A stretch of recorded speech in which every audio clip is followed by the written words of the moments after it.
ao nosso curso de Direito Administrativo. Vamos iniciar um novo tema, pessoal, uma nova aula, um novo tema. O tema de hoje, vamos falar sobre poderes da administração pública. É um tema importantíssimo do nosso direito administrativo. É um tema que faz parte, digamos, do núcleo básico da disciplina de direito administrativo. É um tema básico que a gente precisa estudar, precisa conhecer até mesmo para compreender e entender as demais temáticas. Beleza? Eu apresento novamente aqui as minhas redes sociais. Então aqui o Instagram, @profBrunoLira, o YouTube, @profBrunoLira também. Então você me siga lá nas redes sociais para que a gente possa manter esse contato e também você mandar alguma eventual dúvida. Beleza? Maravilha. Pessoal, é o seguinte. Quando a gente fala sobre poderes da administração pública, o que nós precisamos saber?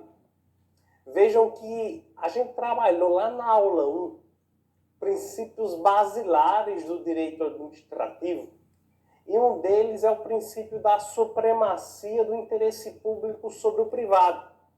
A supremacia do interesse público sobre o privado, ela estabelece uma relação de prerrogativas, ou seja, a administração tem prerrogativas em relação aos particulares.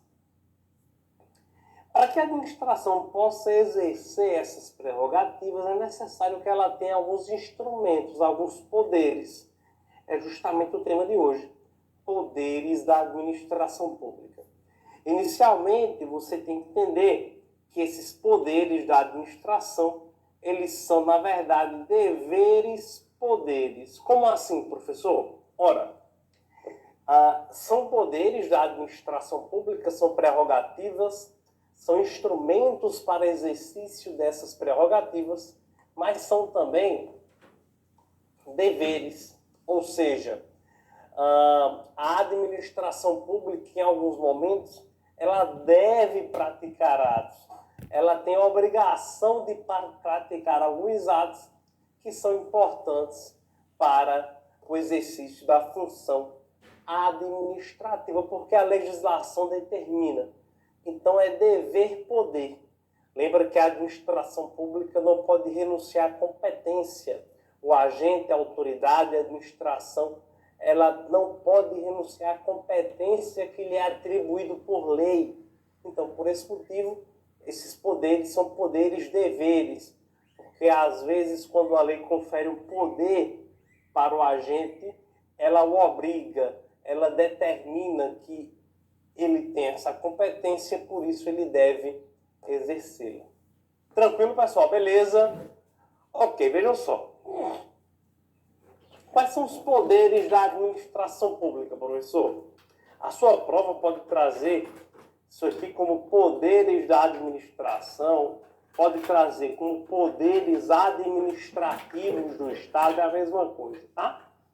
Os poderes, nós temos o poder hierárquico, o normativo, disciplinar e poder de polícia. Poder de polícia. São 4 poderes. Você se pergunta, professor, eu já vi em algum outro lugar, além desses poderes, eu já vi outros. É porque, pessoal, vejam só, existem doutrinadores que tratam isso de modo diferente, tá? Vejam, existem doutrinadores que tratam da forma que eu vou explicar para vocês e dizem, são 4 poderes administrativos, hierárquico, normativo, disciplinar e de polícia. E esses 4 poderes, eles podem ser exercidos de modo vinculado ou discricionário. A vinculação e discricionariedade é o modo de atuação desses poderes. Então, por exemplo, o poder de polícia, via de regra, é discricionário, mas pode ser vinculado em alguns casos. O disciplinar também pode ser vinculado ao discricionário a depender do caso, e assim vai, tá? Então, a questão do vinculado ou discricionário são modos de atuação desses poderes. Porém, existem doutrinadores que tratam o vinculado e o discricionário como poderes autônomos. Então, existem alguns doutrinadores que não tratam, que dizem que não existem 4 poderes. Não, existem 6. Porque além do hierárquico, normativo, disciplinar e de polícia, eles entendem que eu tenho também um poder vinculado e poder discricionário. Seriam poderes autônomos, tá? Em prova de concurso, eu vou até admitir para você que em prova de concurso, essa ideia de o vinculado e discricionário serem poderes autônomos é uma ideia mais presente, tá? Na maioria das vezes, sim, as bancas tratam o poder vinculado, o poder discricionário como poderes autônomos e tratam como 6 poderes.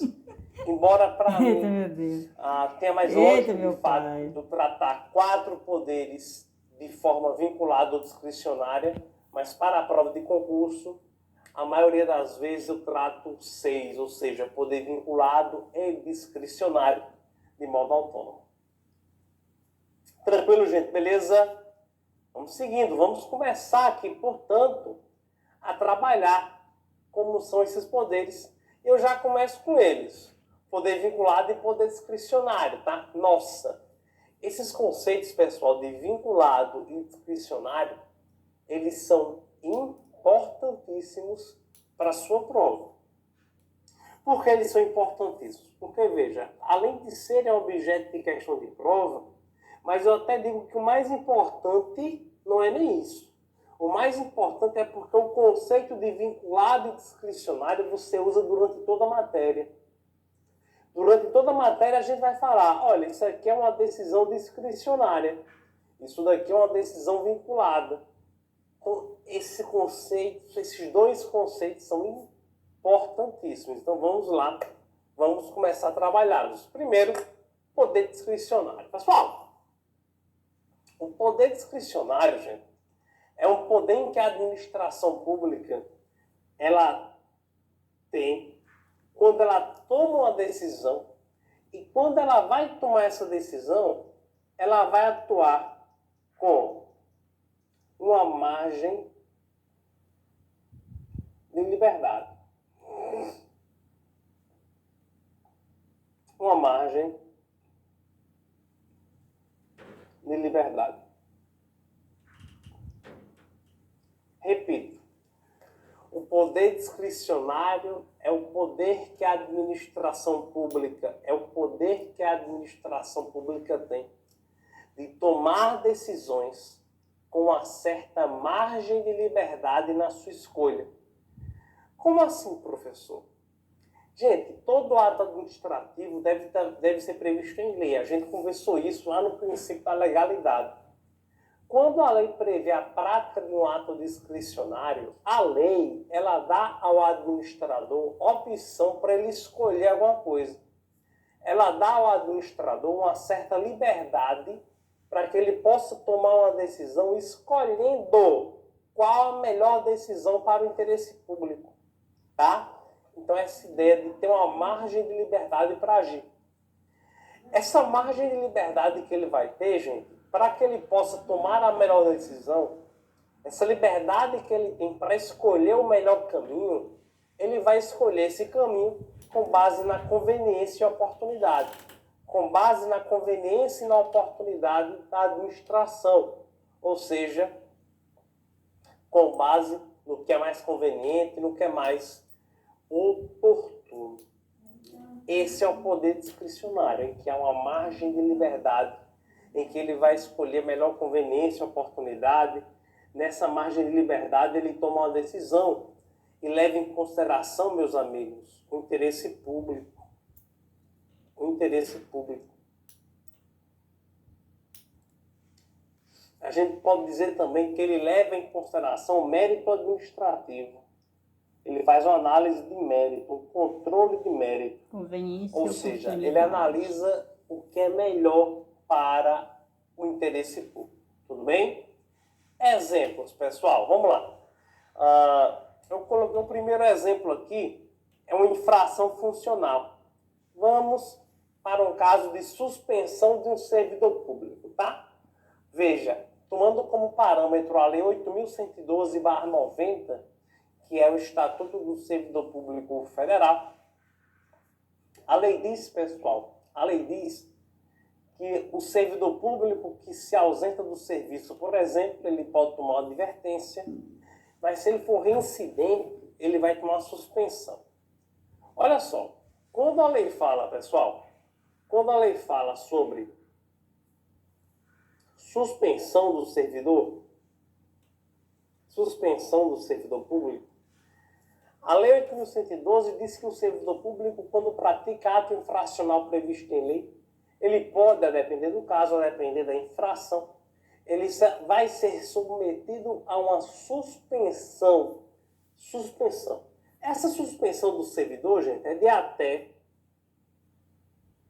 90 dias. 90 dias. Como é que vai acontecer isso, professor? Ora, acontece da seguinte forma. Esse servidor, ele pode tomar uma suspensão de um dia até 90 dias. Ora, se a lei diz que a suspensão é de até 90, ele pode tomar uma suspensão de um dia até 90 dias. Professor, quem é que escolhe esse prazo entre 1 e 90 dias? Quem escolhe esse prazo aqui? A administração pública. A autoridade, quando vai aplicar a suspensão, ela escolhe se vai aplicar uma suspensão de um dia, de 10 dias, de 20, de 40, de 60, de 80, de 90. Então, isso tudo é a margem de liberdade. Isso tudo, gente, é a margem de liberdade que a administração tem para tomar a decisão. E essa margem de liberdade é justamente o que chamamos de poder discricionário. Ela vai ter essa margem de liberdade para escolher o melhor caminho, a melhor decisão. A lei diz, vai ser de 1 a 90. O prazo certo tem que obedecer o limite, de 1 a 90. Dentro desses limites, quem escolhe é você, administrador. Tá? Então, veja, essa é a discricionariedade. Ele pode aplicar uma suspensão de 10 dias? Pode. De 30 dias? Pode. 45? Pode. 85? Pode. 100? Não.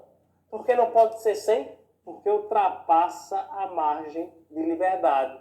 A margem de liberdade, gente, é uma margem. Cuidado. Não é confundido com a liberdade absoluta. Não confunde-se com a arbitrariedade. Não. Ele não tem uma liberdade total, absoluta, não. É uma liberdade limitada. É uma liberdade que tem margens. Dentro da margem, ele atua. Ele só não pode ultrapassar. Tranquilo? Se liga. Lembra que a gente falou na aula passada sobre razoabilidade e proporcionalidade, um princípio implícito ou infraconstitucional da administração. Quando a gente conversou sobre esse princípio, eu disse a você que tem que ter uma adequação entre meios e fins para tomar decisões, né? Tem que ter a utilização do bom senso. Observa, pessoal, essa utilização do bom senso, a adequação entre meios e fins, eu só posso exigir do administrador quando eu estou diante de um ato discricionário. Por quê, professor? Porque, veja, no ato discricionário é onde o administrador toma a decisão. No vinculado, que eu vou falar com você já já, ele não toma decisão nenhuma. Por quê? Porque a lei diz exatamente o que ele tem que fazer. Eu não tenho como exigir que o administrador seja razoável no ato vinculado. Porque o ato vinculado, ele não escolhe nada. Ele não valora nada. Ele vai praticar o ato exatamente do jeito que a lei determinou. Do jeito que a lei determinou. O que é diferente aqui no discricionário. Ora, no discricionário ele escolhe alguma coisa. No discricionário, ele vai tomar uma decisão com uma certa liberdade. Então, quando ele vai ter essa liberdade, ele deve respeitar a lei. Ele deve respeitar não só a lei, mas deve respeitar também a razoabilidade e proporcionalidade. Ele deve respeitar os princípios da administração pública como um todo. Então, por exemplo, é um servidor bom, é um servidor que sempre está ali participando, trabalhando ativamente. É um servidor eficiente, é um servidor que faz o seu trabalho, mas ele errou em um momento. Esse servidor, em um momento, ele praticou infração. E aí, gente, a autoridade, quando verifica a infração praticada pelo servidor, nem foi uma infração tão grave, uma infração ali média para leve. Mas ainda assim a administração foi lá e aplicou uma suspensão de 90 dias. Pergunto, será razoável, será proporcional isso daí? Certamente que não, tendo em vista esse histórico que eu falei. Servidor bom, eficiente, e errou uma vez apenas. Então veja, eu tenho como exigir no ato discricionário que a administração seja razoável e proporcional. Então, mesmo, por exemplo, se nesse caso que eu te falei, se eu aplico uma suspensão de 90 dias, mesmo estando dentro da lei, mas desobedece um princípio que nesse caso é a razoabilidade e proporcionalidade, o ato é ilegal. O ato administrativo, gente, se ele, mesmo obedecendo a lei, mas se ele desobedece um princípio da administração, ele é ilegal, tá? Para ser ilegal, basta desobedecer princípio também, tá? Beleza. Olha só. Além da razoabilidade e proporcionalidade, os demais princípios também devem ser observados. Os demais princípios também devem ser observados no poder discricionário. Eu vou te dar um exemplo. A gente teve, há alguns anos atrás, bastante tempo já, uns 8 anos, eu acho, uns 8 anos atrás, de 8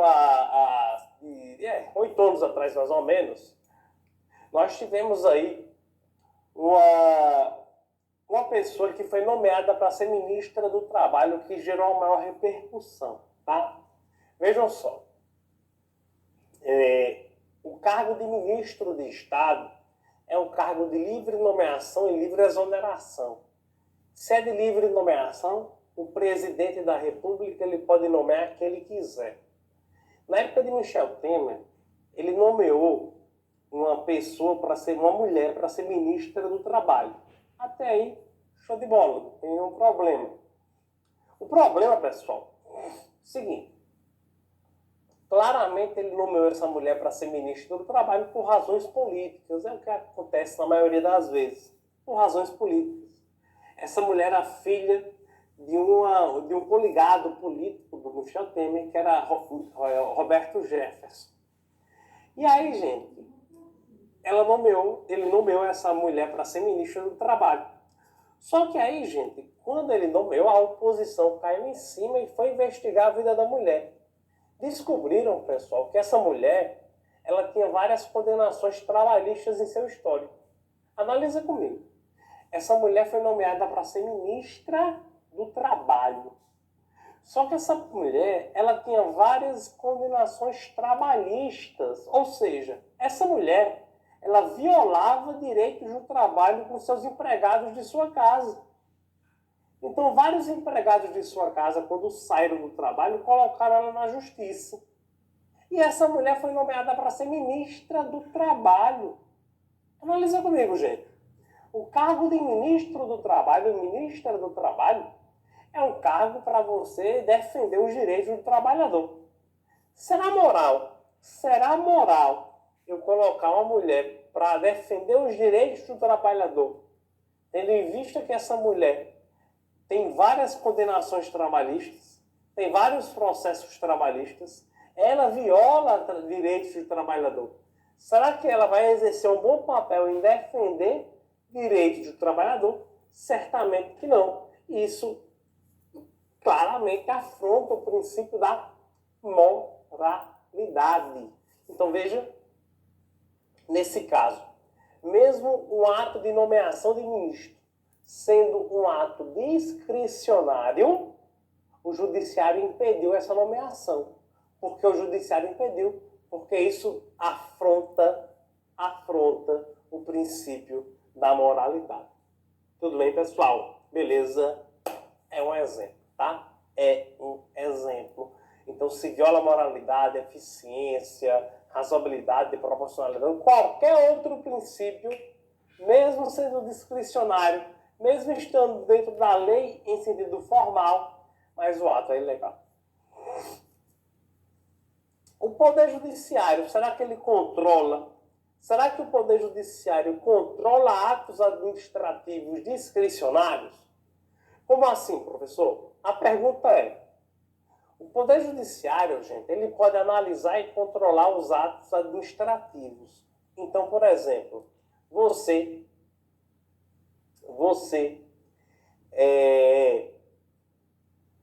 sentiu algum tipo de lesão, a administração pública te causou um tipo de prejuízo. Você pode entrar com ação judicial e solicitar que o judiciário anule um ato administrativo. Se o judiciário verificar em que de fato há uma ilegalidade, ele vai lá e anula. Ok. O judiciário pode controlar os atos administrativos. Mas a pergunta é, será que o judiciário pode anular atos discricionários? Por que essa pergunta? Porque o ato discricionário é livre, tem uma liberdade. Mas lembra, a liberdade é limitada. A liberdade não é absoluta. Então o judiciário, sim, ele pode controlar. Sim. O judiciário, ele pode sim controlar os atos administrativos discricionários, pode. Quando esse ato discricionário se torna ilegal. O que o judiciário não pode, pessoal, é analisar mérito. Cuidado, tá? O judiciário, pessoal, ele não pode analisar o que é de interesse público ou não. Por exemplo, se a autoridade administrativa aplicou a suspensão de 20 dias no servidor, porque entende que é mais conveniente para o interesse público, é melhor 20 dias, o judiciário não pode, como regra, dizer que 30 dias atende mais ao interesse público do que 20. Não pode. O judiciário, ele não pode entrar no mérito administrativo. O judiciário não pode dizer que algo é mais de interesse público do que outra coisa. Não pode. Mas o judiciário pode analisar a legalidade. Então, suponhamos, você passou no concurso dentro das vagas. Isso vai acontecer, tá? Se liga. Você está aqui com a gente estudando um serviço social para concursos. A aprovação é um caminho inevitável. Mesmo que você queira escapar, você não vai conseguir, porque você está aqui conosco, tá? Então, veja, você vai passar dentro do número de vagas do concurso, do edital. A nossa jurisprudência dos tribunais superiores já é pacífica no sentido de que o aprovado dentro do número de vagas, ele tem direito líquido e certo à nomeação. Então, você vai ser aprovado dentro das vagas e você tem direito à nomeação. Só que essa nomeação, gente, ela tem uma certa discricionariedade no que se refere ao momento de nomeação. Por quê? A Constituição Federal, ela diz que o prazo de validade de um concurso público é de até 2 anos, prorrogável uma única vez por igual período. Até 2 anos. Então, suponhamos que o edital colocou 1 ano de validade. 1 ano de prazo de validade. Exemplo. Aí de até 2, então suponhamos que colocou 1 ano. Quando o concurso é homologado, começa a contar 1 ano. Dentro desse 1 ano, que é o prazo de validade do concurso, a autoridade pode nomear você a qualquer momento. Então veja onde há discricionariedade. A autoridade pode te nomear com 1 mês, com 5 meses, com 7, com 8, até 1 ano. Ela pode te nomear a qualquer momento dentro do prazo de validade. Ou seja, discricionariedade quanto ao momento de nomeação. Mas veja, ela tem que nomear dentro do prazo. É um ato discricionário, mas tem um limite.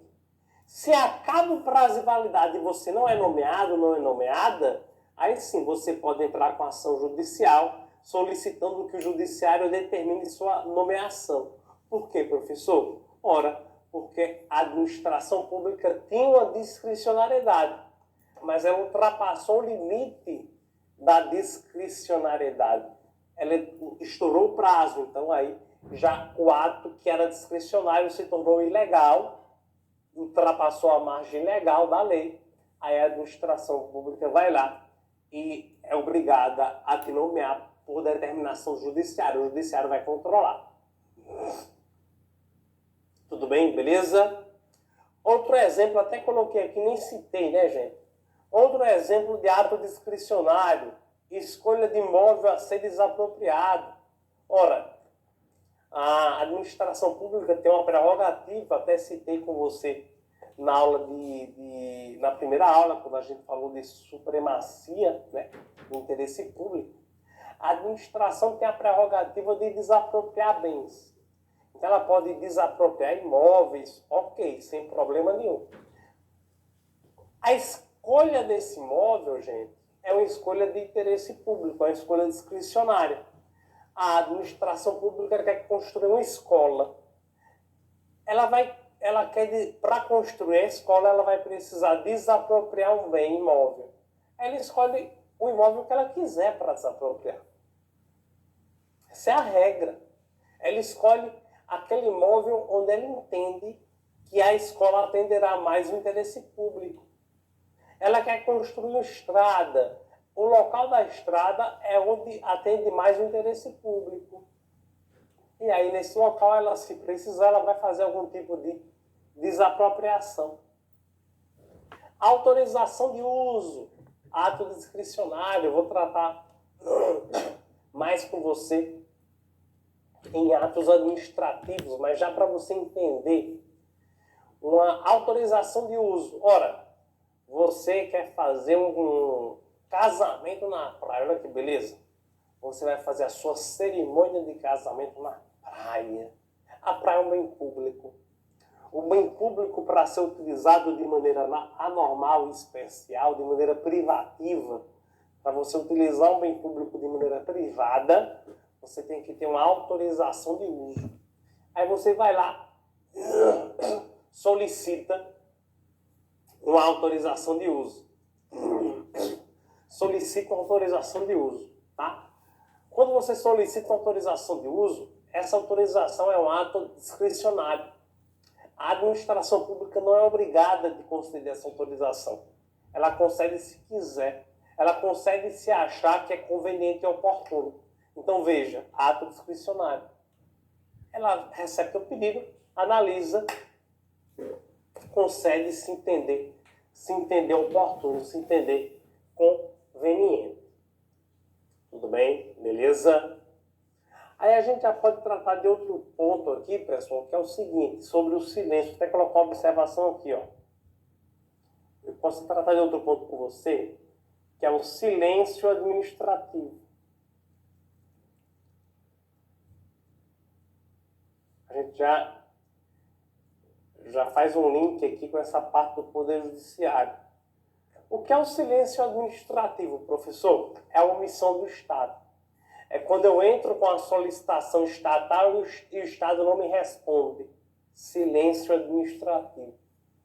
Gente, quando se trata de ato discricionário, depois eu falo do vinculado, mas quando se trata de ato vinculado, vamos lá, eu pedi uma autorização de uso para fazer uma cerimônia de casamento na praia. Entrei com o pedido. A administração não me respondeu. Não me respondeu. Passou 1 mês, 2, 3, nenhuma resposta. O que é que eu posso fazer? Professor, é um ato discricionário. Eu posso entrar com ação judicial? Posso. Lembra que o judiciário, sim, controla o ato discricionário. Mas o que é que eu vou pedir no judiciário? Como é um ato discricionário, quando eu entro com ação judicial, eu não posso pedir para o judiciário determinar que a administração pública conceda autorização. Porque, repito, a decisão de conceder ou não conceder essa autorização é uma decisão discricionária que envolve mérito. o judiciário não pode adentrar no mérito. Então, quando eu entro com a ação judicial, eu digo, judiciário, fazem 6 meses que eu fiz o pedido e nada de resposta.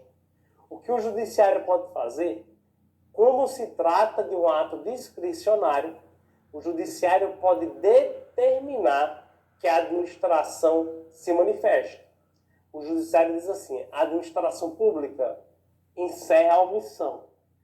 Deu a resposta que sim ou que não.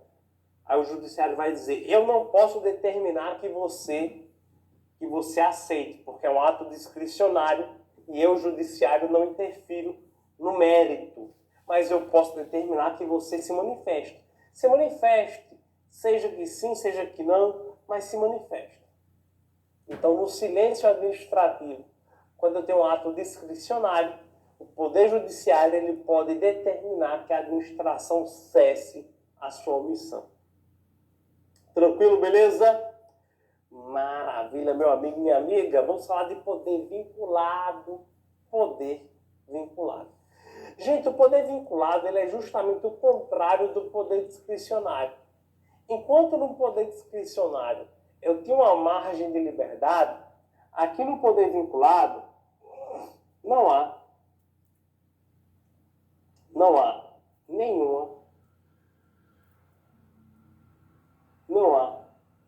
nenhuma liberdade para agir.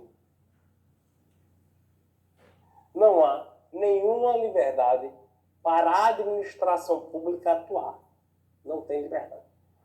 Ou seja, a administração pública ela vai agir, a administração pública vai praticar o ato administrativo sem liberdade alguma, porque a lei, pessoal, ela diz exatamente o que tem que ser feito. A lei, no poder vinculado, ela diz todos os elementos e requisitos do ato administrativo. A lei diz exatamente o que vai ser feito no caso concreto. Tudo bem, gente? Então, como assim, professor? Exemplo. Abandono de cargo, gente, é uma infração. Se eu for tomar como exemplo a Lei 8.112, a Lei 8.112 diz que abandono de cargo ocorre quando o servidor, ele passa 30 dias faltando ao serviço, 30 dias seguidos, ininterruptos, faltando ao serviço, sem justificativa prévia. Aí ele abandonou o serviço. O abandono de cargo gera demissão. Vamos lá. O abandono de cargo, pessoal, para gerar demissão, esse ato administrativo de demissão, ele não vai ter nenhum tipo de liberdade, nenhum tipo de discricionariedade. Por quê, professor? Porque a lei diz exatamente assim. A lei diz, se o servidor abandonou o cargo, a autoridade tem que instaurar o processo para demitir.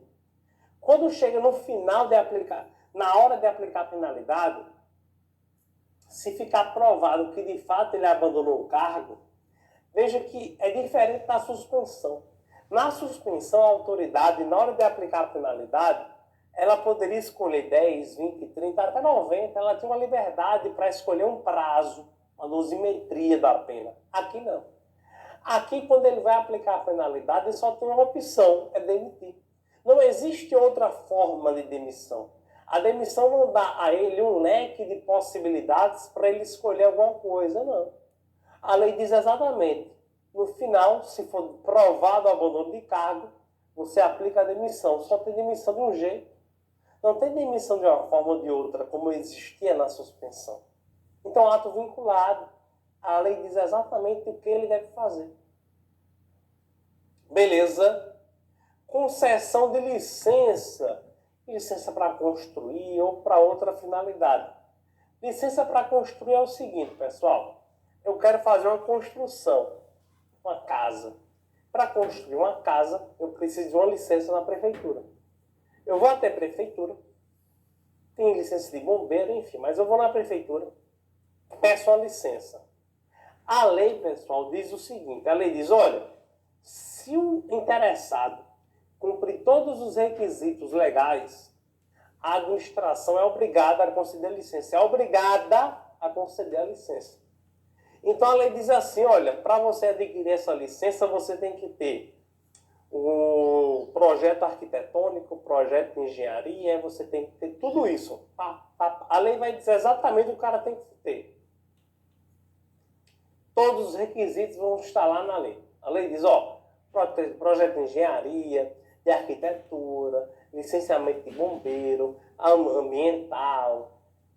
Se o interessado na licença, ele cumpre todos os requisitos, quando ele vai até a administração só vai verificar se ele cumpre os requisitos. Se ele cumprir, ele é obrigado a dar a licença, vinculado. Ela não tem aquela opção da autorização, por exemplo, que eu falei para você. Na autorização para o casamento na praia, eu vou pensar se é conveniente ou não. Aqui não. Na licença, basta o interessado cumprir os requisitos. Se ele cumprir os requisitos, ela é obrigada a conceder essa licença. Não tem margem para valorar. É obrigada a conceder a licença. Tudo bem, pessoal? Beleza? Então, esse é o poder vinculado. Licença para dirigir, por exemplo, CNH. Se você tem CNH, você tem uma licença. E vamos analisar. A lei diz exatamente, a lei diz que você tem que ir na autoescola, tem que ir no Detran fazer as provas. Se você vai no Detran, passa em todas as provas, entrega toda a documentação que o Detran pede, se tiver tudo certo, o Detran é obrigado a te dar CNH, ato vinculado.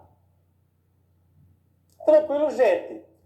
Essa é a diferença, portanto, entre poder vinculado e poder discricionário. Se liga que essa diferença é bastante cobrada em prova de concurso, tá bom? Beleza? Ok. Pessoal, é o seguinte. Vamos fazer uma questão que trata sobre essa diferença de vinculado e discricionário. Vamos lá, questão número 1. Sobre a hierarquia administrativa, há um poder conferido por lei ao agente público para expedir atos administrativos com liberdade na escolha de sua conveniência, dentro dos limites da lei, como, por exemplo, aquisição de aparelhos de ar-condicionado para a sala de aula de escola pública castigada pelo sol da tarde. Vejam só, pessoal, é um poder por meio do qual o agente vai expedir um ato com liberdade na escolha, utilizando conveniência para escolher. Gente, nós falamos agora há pouco sobre isso. Trata-se do poder discricionário. Letra B é o nosso gabarito. Tranquilo, gente? Beleza? Meu amigo, minha amiga, vamos encerrando o primeiro bloco da nossa aula de hoje. Aula sobre poderes da administração pública. No primeiro bloco, a gente entendeu o que é um poder vinculado, o que é um poder discricionário, importantíssimo para a continuidade dos temas. Beleza? Valeu demais, muito obrigado.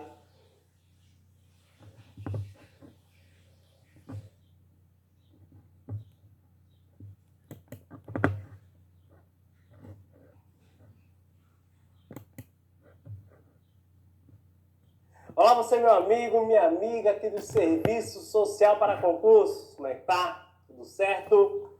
Professor Bruno Lira aqui para a gente voltar à nossa aula de Direito Administrativo de Poderes da Administração Pública. Gente, no bloco passado, a gente conversou sobre poder vinculado, poder discricionário. Já no bloco de hoje, a gente vai conversar sobre poder hierárquico. Poder hierárquico é o poder que a gente vai conversar hoje. Começando o bloco de hoje, tem poder hierárquico, normativo, que a gente vai conversar também. Se liga só, pessoal. Quando a gente fala sobre poder hierárquico, olha, é óbvio inicialmente, né? Poder hierárquico é o poder que a administração pública tem de estabelecer relação de hierarquia. Poder hierárquico é o poder de hierarquia. O poder hierárquico, gente, é o poder que a administração pública tem de estabelecer relações de escalonamento e subordinação de maneira interna na administração pública. Então, o poder hierárquico é o poder que ela tem de criar relações internas de hierarquia. Criar relações internas, pessoal, em que há a presença de hierarquia, fazer um escalonamento de cargos, funções e órgãos públicos, escalonamento, ou seja, organização hierárquica de cargos, órgãos, de funções públicas, para que haja essa relação de hierarquia, tá? Então, por exemplo, quando você passar no concurso público,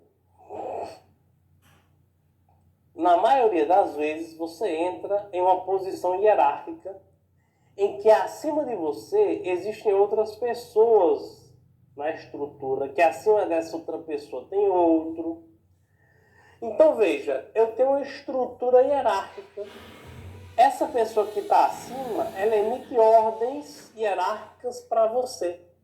O que está acima também emite ordens hierárquicas para este seu superior. Então, essa é a relação de hierarquia. Essa relação de hierarquia, inclusive, pessoal, deve ser obedecida. Olha, por exemplo, olha o que diz a Lei 8.112, artigo 116, inciso 4.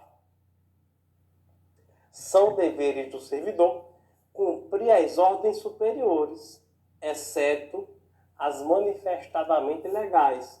Então, veja, se a ordem for ilegal, você não cumpre, mas se a ordem for legal, for dentro da lei, dentro de suas atribuições legais, sim, você deve obedecer à ordem que é expedida pelo seu superior. Esse é o dever de hierarquia, de poder hierárquico. Outro exemplo, existe hierarquia entre órgãos públicos também. Então, por exemplo, no Executivo Federal nós temos a Presidência da República. Abaixo da Presidência da República nós temos os ministérios, Ministério da Educação, Ministério da Saúde, da Economia, e assim vai, tem dezenas de ministérios. Abaixo de um ministério tem secretarias. Abaixo da secretaria tem gabinete, gerência. Você tem que entender que a presidência, como ela está aqui em cima, ela emite ordens nos ministérios, ordens hierárquicas, o ministério tem que obedecer. O ministério, por sua vez, emite ordem para a secretaria e assim vai.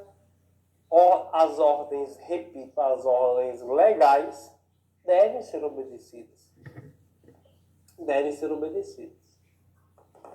Ok, pessoal, vejam só. Um grande exemplo que a prova sempre traz sobre poder hierárquico é a respeito da delegação e avocação de competência. Delegação e avocação de competência. Nossa, isso sempre cai em prova, tá, gente? Isso sempre cai em prova como exemplo de poder hierárquico. Então, vamos lá. O que é delegação? Vou apenas citar para você o que é. Em outras aulas em que o tema é abordado com mais profundidade, a gente explica mais, tá? Mas aqui eu preciso apenas entender o que é ilicitar, que é exemplo. Delegação de competência é o quê? Delegação de competência é o seguinte: eu tenho um agente público, esse agente tem uma competência legal estabelecida pela lei. A lei, pessoal, a lei que cria o cargo, ela diz qual é a competência legal daquele cargo, quais são as atribuições legais daquele cargo. Beleza. Então, esse agente, ele tem as suas atribuições legais. O que ele pode fazer é o seguinte: ele pode pegar parte dessa competência dele, parte da competência, e delegar para outro agente ou autoridade. Delega para outro agente ou autoridade. É uma delegação temporária, deve ser publicada em meios oficiais E durante aquele período, esse outro agente passa a ter também a competência para praticar aquele ato.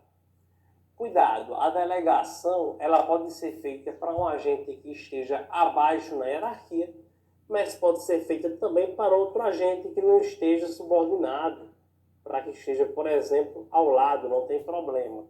Essa é a delegação. Já a avocação é diferente. Na avocação é um procedimento inverso, pessoal. Na avocação eu tenho uma autoridade e eu tenho um agente inferior. Esse agente inferior, ele tem a competência legal dele. A autoridade superior, ela pega parte da competência do agente inferior e puxa para ela. Veja, na delegação, eu, autoridade, estou passando competência. Na delegação, eu, autoridade, estou puxando competência. É diferente. Eu não estou passando, eu estou puxando a competência. Tá? Essa é a vocação.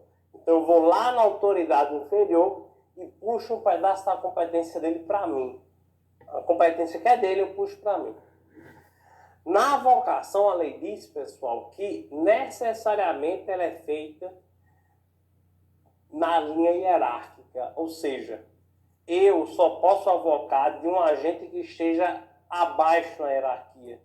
De um agente que seja inferior hierarquicamente a mim. Tudo bem, beleza?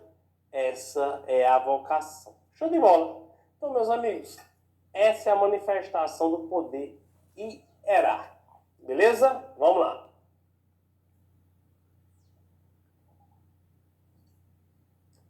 Nós vamos conversar agora sobre o poder,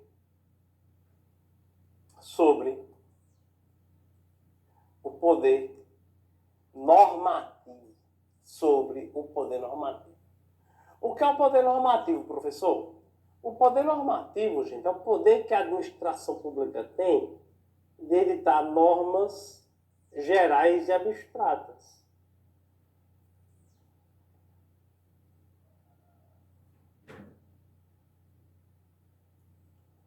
O poder normativo é o poder que a administração pública tem de editar normas gerais e abstratas. Normas que têm como objetivo alcançar a todos. Essa é a ideia do poder normativo, tá? Professor, então quer dizer que a administração pública edita lei? Não é isso. Preste atenção, pessoal. No nosso ordenamento jurídico brasileiro, a gente tem uma pirâmide, né? Até conversei com você na aula 1 sobre isso. Essa pirâmide é organizada da seguinte forma. Eu tenho aqui, ó, uma hierarquia das normas. No topo da pirâmide eu tenho uma Constituição Federal. No meio, as leis e tudo que tem força de lei. E abaixo nós temos as normas administrativas. Gente, o poder normativo é o poder que a administração pública tem de editar essas normas aqui, ó. O poder que a administração pública tem de editar essas normas. Então, esse é o poder normativo. No poder normativo, ela não cria lei. Eu não posso dizer, pessoal, que ela cria, por exemplo, norma primária. O que é norma primária, professor? Norma primária é lei. Norma primária é a norma editada pelo poder legislativo. É aquela norma que cria direitos e obrigações. O nosso poder normativo não. O nosso poder normativo é uma norma infralegal. O nosso poder normativo, gente, não cria direitos ou deveres. No Brasil, o instrumento que cria direitos e deveres é a lei. O poder normativo não. O poder normativo não inova no ordenamento jurídico, tá, gente? Não inova, essa é a regra. Tem exceção que eu vou falar lá na frente, mas a regra é que não inova, ou seja, a norma administrativa, o poder normativo, ele só é exercido para explicar um direito ou uma obrigação que já existe por previsão em lei. A lei traz um direito ou uma obrigação e a norma tem o papel de explicar esse direito ou essa obrigação, de regulamentar esse direito ou essa obrigação. Tudo bem? Beleza? Essa é a norma administrativa, o poder que a administração pública tem de editar essa norma infralegal, explicando o direito e a obrigação, trazendo uma regulamentação. Por exemplo, pessoal, existe uma lei que é a Lei de Drogas, Lei 11.343. A Lei de Drogas, ela traz toda essa previsão, né, da criminalização das drogas, etc. e tal, beleza. Só que vejam só, gente, ela diz lá, por exemplo, tem um artigo lá dizendo, olha, é crime você andar andar portando droga. Exemplo, andar com droga é crime. Ok. Vender droga é crime. Ok. Mas o que é droga? Por exemplo, eu tô com a bolsa aqui do lado, que se eu abrir tá cheio de droga. Calma. Droga, por quê? Porque tem analgésico, tem pastilha para garganta, tem anti-inflamatório, tem um antibiótico, tudo isso é droga. Mas se eu for parado, abordado pela polícia na rua com essa mochila, eu vou ser preso? Não vou ser preso. Porque essas drogas em que eu estou portando aqui não são drogas para os fins da lei de drogas. Não são drogas ilícitas. Então a lei traz toda essa criminalização das drogas. Mas a lei, pessoal, vejam só, a lei, ela não traz a informação de quais substâncias são consideradas drogas. A lei não diz o que é droga. Está onde? Ora, a lei diz, olha, portaria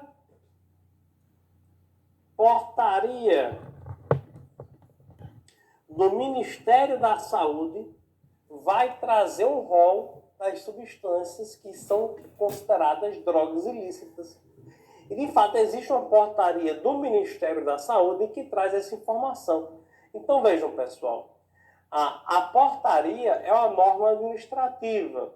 Portarias, resoluções, regimento interno, regulamento, decreto, enfim, tem vários tipos de normas administrativas. Então, a portaria do Ministério da Saúde, nesse caso, ela não está criando direito e obrigação. Ela está apenas regulamentando o direito e obrigação que está previsto na lei de drogas. Então, é um exemplo nítido disso daí.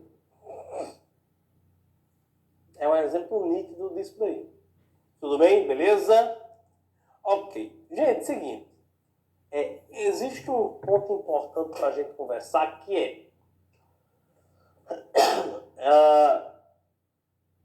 o poder normativo é o poder da administração pública, mas alguns autores utilizam o termo poder regulamentar.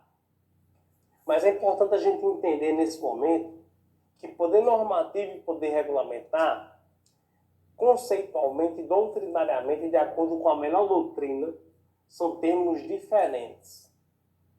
Eles têm relação, mas são termos diferentes, têm definições diferentes. Poder normativo é uma coisa, regulamentar é outra. Qual é a diferença, portanto, professor? Vejam, pessoal.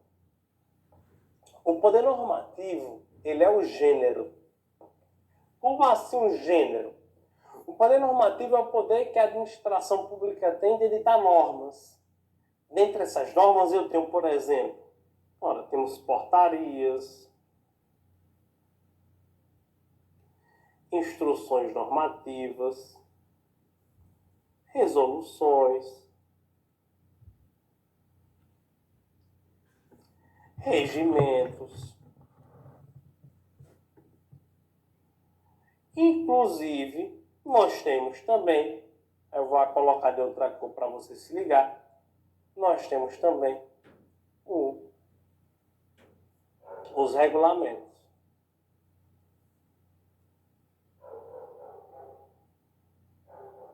Os regulamentos. Vejam só, tudo isso que está dentro do círculo, eu posso dizer que é poder normativo.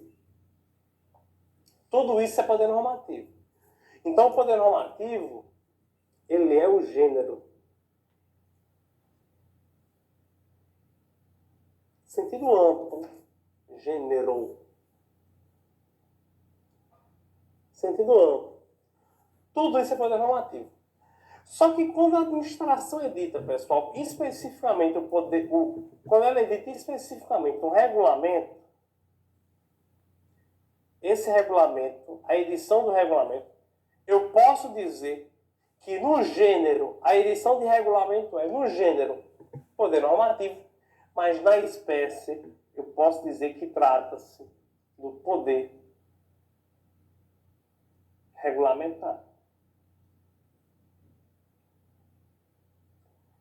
Então, o poder regulamentar é o exercício e a edição de regulamento. E eu posso dizer, sem medo de ser feliz, o poder regulamentar, portanto, é uma espécie do gênero poder normativo. O poder normativo abrange muita coisa, inclusive o poder regulamentar, que está lá dentro. O poder regulamentar está dentro do normativo. Todo poder regulamentar é normativo. Mas eu não posso dizer que todo normativo é regulamentar, porque o normativo é maior. O normativo abrange outras coisas. Também abrange o regulamentar. Então, o poder normativo, gente, é tudo isso. O poder normativo é tudo isso aqui, ó. Tudo isso aqui é poder normativo. Tá? E o poder regulamentar é apenas isso aqui. É apenas um regulamento. É uma espécie pequena do poder normativo. Tudo bem? Beleza? Show de bola. Pessoal, é o seguinte. O poder regulamentar, esse regulamento, é importante a gente enfatizar o seguinte. Esse regulamento, ele é editado necessariamente através de um decreto. De um decreto, tá? E decreto, gente, nós sabemos que o decreto é de edição privativa, é de competência do chefe do executivo. O professor não entendia a relação. Vou te explicar. Seguinte. Eu vou te explicar o conceito técnico, do jeito que a melhor doutrina entende, e vou te explicar como isso geralmente cai em prova. A melhor doutrina, pessoal, entende que o regulamento é o ato administrativo. O regulamento é o ato administrativo. Só que esse regulamento, o ato administrativo, ele só pode ser expedido por decreto. O decreto é a forma, tá, gente? O decreto, ele é a forma de publicação. Então, por exemplo, pessoal, vamos lá, através de um regulamento, o chefe do executivo está disciplinando aí sobre regras. Eu vou falar um exemplo. Quando nós tivemos a época do Covid-19, lá no Covid-19, nós tivemos vários decretos expedidos pelo chefe do executivo. Ali eram regulamentos, tá? Então, o chefe do executivo disciplinava um regulamento. Nessa norma, regulamento, ele dizia que, por exemplo, a gente teve aqui em João Pessoa alguns períodos de lockdown. Então, o prefeito, não pode sair depois de 22 horas, a não ser para farmácia, supermercado, enfim. Decretou isso daí. Esse decreto é a forma de publicação. Na verdade, esse ato que foi expedido pelo prefeito foi um regulamento, e esse regulamento ele foi publicado no Diário Oficial por um decreto. Então, o decreto é a forma de publicação. O decreto é a forma de publicação do regulamento, tá? A forma, o decreto é a forma, o regulamento é a espécie. Beleza. Regulamento é o ato. Regulamento é o ato, o decreto é a forma. Gente, se o regulamento só pode ser expedido por decreto, o decreto é de edição dos chefes do executivo. Então, eu posso dizer logo que o regulamento só pode ser editado por chefe do executivo. Prefeito, governador, presidente. Chefe do poder executivo. Tudo bem? Beleza? Essa é a nossa ideia. Então, vejam só.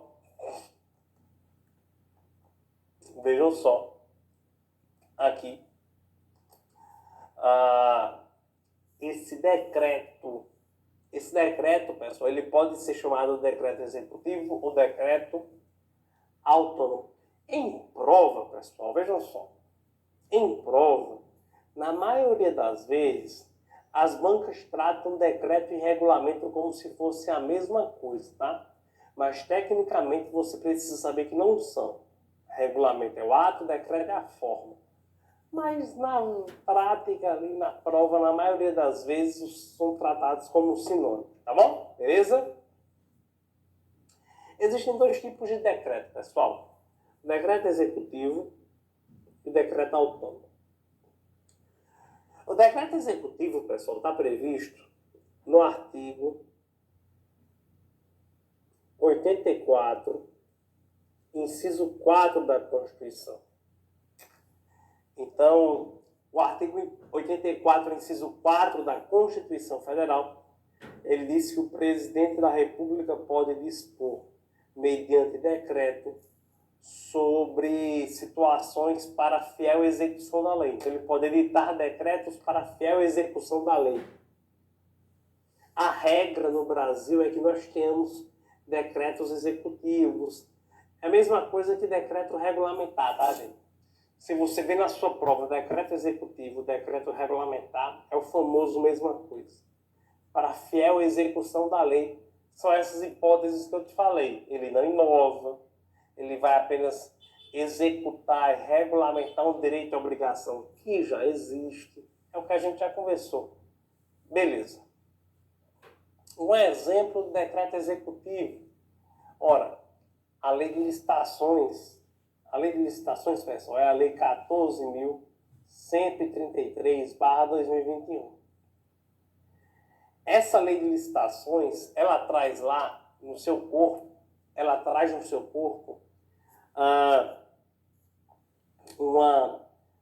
vários valores. Tem vários valores, dinheiro, tá? Pecúnia, no meio da lei.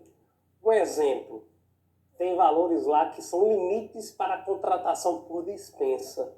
A lei diz que se a contratação que a administração pública fazer for a contratação de até 50 mil reais, for até 100 mil, vou falar primeiro de obra, se a administração faz uma contratação de até 100 mil reais para obra, serviço de engenharia ou serviço de manutenção de veículo automotor, obra, engenharia ou manutenção de veículo, se a contratação for de até 100 mil, faz por dispensa, não precisa licitar.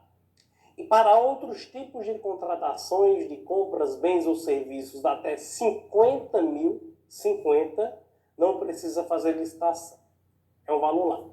Só que a própria lei, lá no final, ela diz assim, olha, esses valores que estão presentes aqui na lei serão anualmente atualizados por decreto. Então, todos os anos, pessoal, dia 1º de janeiro, dia 1º de janeiro, inicia a vigência de um novo decreto atualizando os valores conforme os índices oficiais. Então, por exemplo, hoje, se a administração pública vai querer fazer uma dispensa de licitação hoje, o valor não é mais 100 mil e 50 mil. O valor já foi atualizado, já passou de 150. Na lei ainda está 150, Mas de lá para cá já foram editados vários decretos, um por ano, atualizando o valor. Então, sempre em 1º de janeiro vai ter um decreto lá atualizando o valor, aumentando, aumentando, aumentando, aumentando, fazendo uma atualização monetária conforme índices oficiais. Então, veja, esse decreto é o decreto executivo. A lei diz que o decreto vai atualizar o valor e o decreto anualmente é publicado atualizando. Então, o decreto executivo, ele não inova, ele apenas regulamenta a lei. Mas no Brasil também temos a figura, pessoal, do decreto autônomo. É uma figura excepcional, tá? É importante entender que não é regra. É excepcional essa figura prevista no artigo 84, inciso 6 da Constituição Federal. O artigo 84, inciso 6 da Constituição Federal, ele diz, pessoal, eu até trouxe ele aqui para você, ele vai dizer para a gente que compete privativamente ao presidente da República dispor mediante decreto sobre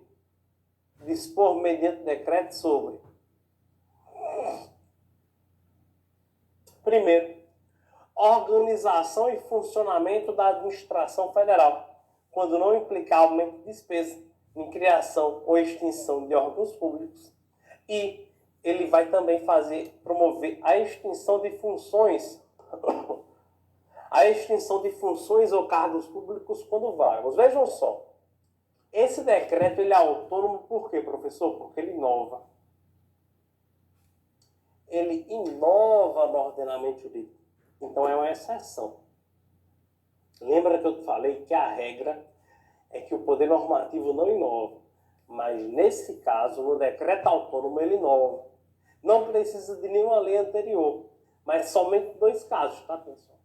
O decreto autônomo somente em 2 casos. Quando, repito, quando a administração quer fazer a organização, quer dispor sobre a organização e o funcionamento da administração federal. Ele quer mudar o nome de um órgão, mudar a competência de um órgão, ele pode mudar essa organização e funcionamento, não tem problema. Desde que desta organização em funcionamento não implique aumento de despesa. Se aumentar a despesa tem que ser lei. E também não implique na criação ou na extinção de órgãos públicos. Criar ou extinguir órgão público só se pode fazer por lei. Tá bom? E a outra possibilidade de decreto autônomo é para extinguir funções ou cargos públicos quando vagos. Importante isso. Existe um cargo público que está vago. Uma função que está vaga. Então, o presidente pode extinguir por decreto, não tem problema. Agora, se o cargo está ocupado, ele não poderá ser extinto por decreto, só poderá ser extinto por lei. Se o cargo estiver ocupado, só poderá ser extinto através de lei. Tranquilo, beleza? Ok. Aquele cargo que não tem servidor nenhum ocupando. Show de bola. Gente, é importante o artigo 49, inciso 5 também, vez outra cai em prova. O artigo 49 da Constituição diz: é da competência exclusiva do Congresso Nacional, sustar os atos normativos do Executivo que exorbitem do poder regulamentar ou dos limites de delegação legislativa. Gente, se o Poder Executivo pratica um ato que exorbita, que ultrapassa o limite do poder regulamentar, o Congresso Nacional tem a competência de sustar. Cuidado, tá, gente? Sustar não é anular. Sustar é suspender a eficácia, suspender a execução. Então, quando o Congresso Nacional susta, é dizer, esse ato, por enquanto, embora ele continue existindo, mas por enquanto ele não pode ser executado. Sustou a execução, tá? Vejam, exemplo, o Poder Executivo, o Presidente da República, extinguiu um cargo público por decreto, sendo que esse cargo está ocupado. a gente viu que o cargo, para ser extinto por decreto, ele tem que estar válido. Se o cargo foi extinto por decreto e esse cargo está ocupado, aí o presidente ele exorbitou o limite do poder regulamentar. Aí sim o Congresso pode sustar esse ato. Tudo bem, pessoal? Beleza? Show de bola! Esse é o poder normativo. Com isso eu já consigo fazer uma questão 2 aqui com você. A questão 2, pessoal, diz assim: ó, os poderes administrativos, eles são prerrogativas conferidas para que a administração preserve o interesse público no exercício de suas atribuições. Ok. O poder de que dispõe o Executivo para distribuir e escalonar funções de seus órgãos. Gente, o poder que dispõe o Executivo para distribuir e escalonar. Falou escalonar, gente? Escalonar as funções. Opa, escalonar. O que é escalonar? Escalonar é isso aqui, ó, escalão. Eu estou escalonando função. Ó. Coloco um aqui, outro em cima, outro em cima. Isso é hierarquia, pô. Isso é hierarquia. Olha só, ordenar. Quem é que dá ordem? O superior hierárquico. Já viu um colega que está na sua mesma linha hierárquica te dá ordem? Não vai te dar ordem. Quem te dá ordem é o superior. Rever a atuação dos agentes. Quando ele fala aqui, gente, ó, estabelecendo relação de subordinação. Quando ele fala subordinação, matou hierarquia. Subordinação entre os servidores do quadro do pessoal é definido como poder hierárquico. Letra C é o nosso gabarito. Ok. Questão número 3 diz assim: o poder da administração que expressa a função do chefe do executivo. Chefe do executivo. Opa, já lembra de quem? Já lembra do decreto. Quando eu falo assim, chefe do executivo, lembra do decreto. Ele fala atos gerais, normas complementares, norma. A lei para a sua execução. Poder normativo. Ele não fala regulamentar aqui, né? Quando fala chefe do executivo, a primeira alternativa que eu procuro é poder regulamentar. Se tem, eu marco. Se não tem, eu marco o normativo. Por quê? Porque lembra que o normativo, ele engloba o regulamentar. Então, o regulamentar é o específico. Se tivesse chefe do executivo e tivesse o regulamentar, eu marcaria regulamentar. Mas como não tem, eu posso marcar normativo tranquilamente, porque normativo é o gênero. O regulamentar está dentro do normativo, então está certo também. Letra A é o nosso gabarito. Tranquilo, gente? Beleza? Então, maravilha. Pessoal, é o seguinte. O próximo poder que a gente vai conversar aqui é o poder disciplinar. O que é o poder disciplinar, professor? O poder disciplinar, gente, vamos falar. Poder disciplinar é o poder que a administração pública tem de aplicar disciplina. Disciplina como, professor? Através de sanções.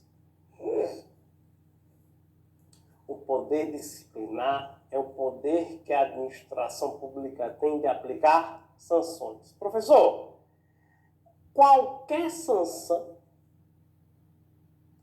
até um tópico que eu ia tratar aqui com você depois. Toda sanção decorre do poder disciplinar? Não. Cuidado, tá, gente? As sanções aplicadas pela administração pública, pessoal, podem decorrer de dois poderes. A sanção pode decorrer do poder disciplinar ou do poder de polícia, que eu vou conversar com você já já. Disciplinar ou de polícia. Os dois poderes. O poder disciplinar... E como é que eu vou diferenciar, professor?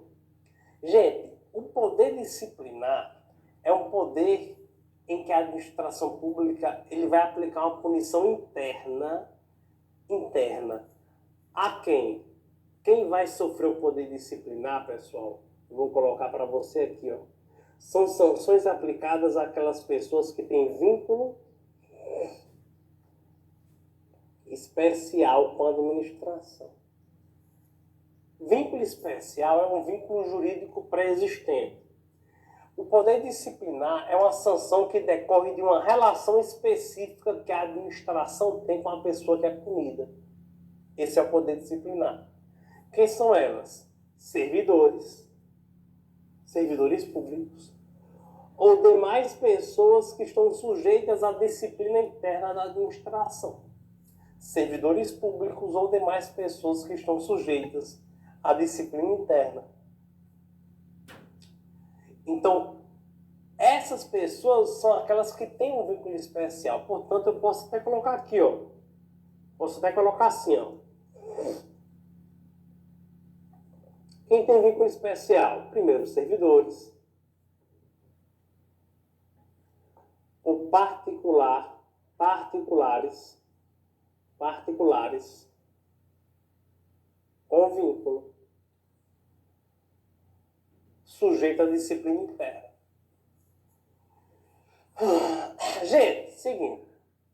Servidor público que toma advertência, poder disciplinar. Uma empresa, veja só, uma empresa que foi contratada pelo Estado para fazer uma obra. Uma empreiteira era contratada pelo Estado para fazer uma obra. Essa empreiteira atrasou a obra. O Estado vai lá e aplica uma multa. Isso é o quê? Poder disciplinar. Porque a empreiteira tem com o Estado uma relação especial, que é o contrato. Um vínculo especial, que é o contrato. Um aluno de universidade pública que toma uma penalidade, foi jubilado da universidade porque reprovou muito, poder disciplinar. Porque esse aluno tem com a universidade, com o poder público, um vínculo especial, que é a matrícula.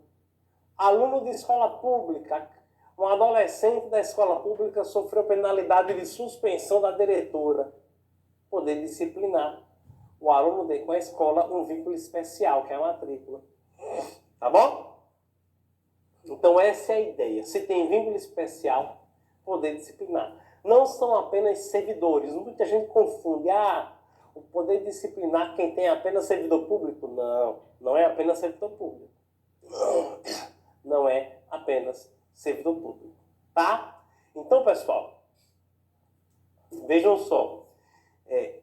Esse vínculo especial eu gosto de enfatizar da seguinte forma. Um macetezinho que eu encontrei aqui para tentar lhe explicar melhor. Vínculo especial é um vínculo construído. Vínculo especial é um vínculo construído com a administração. Por exemplo, servidor público. O cara que é servidor público, ele já nasceu sendo servidor público? Não. Ele nasceu e depois ele precisou tomar posse para se tornar servidor. Beleza, professor. Uma empresa contratada pelo Estado, ela já nasceu sendo contratada pelo Estado? Não. Ela precisou ser criada no cartório para depois assinar um contrato com o Estado. Um aluno de escola pública, ele já nasceu sendo aluno daquela escola? Não. Ele nasceu e depois ele fez uma matrícula na escola. É um vínculo construído, um vínculo especial. Eu precisei formalizar um vínculo com a administração, um vínculo especial. Agora vamos para outro exemplo, multa de trânsito. A multa de trânsito, ela é poder disciplinar? Vamos analisar. Existe vínculo especial? Pergunta. Para o sujeito tomar uma multa de trânsito, ele precisa construir algum vínculo? Vamos lá, o cara nasceu. Se o cara nasceu, o bebezinho nasceu, sai da maternidade. Esse bebezinho, quando sai da maternidade, ele pode tomar uma multa de trânsito? Ora, se esse bebezinho for dirigir um carro sem habilitação, ele pode tomar multa de trânsito? Pode? Pode. Se esse bebezinho sai da maternidade e for dirigir um carro e deixar o carro lá estacionado em lugar proibido, esse bebezinho vai tomar uma multa de trânsito. Vai. Pergunto, esse bebê precisou formar um vínculo com o Estado? Não.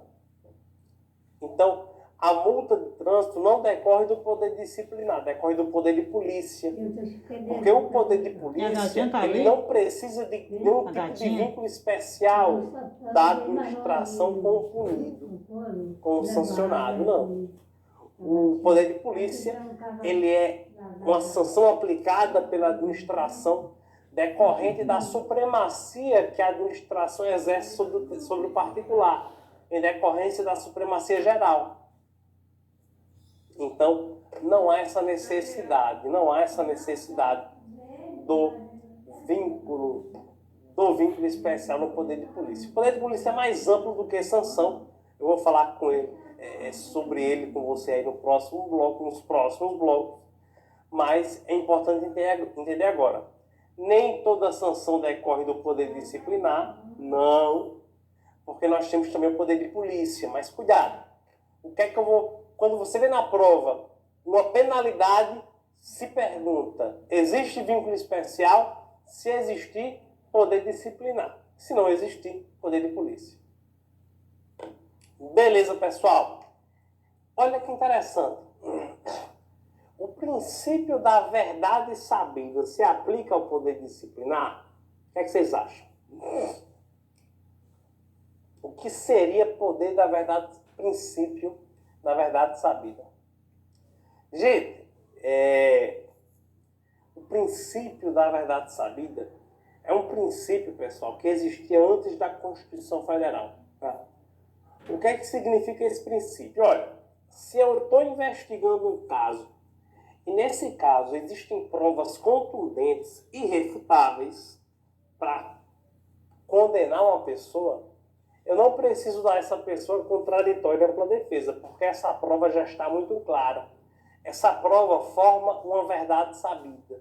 Essa prova forma uma verdade conhecida por todo mundo, que qualquer pessoa que veja aquela prova vai conseguir identificar que a pessoa é culpada. Por exemplo, um prefeito de uma cidade está lá recebendo propina de um fornecedor de serviço. Tem uma câmera aqui em cima, uma câmera escondida.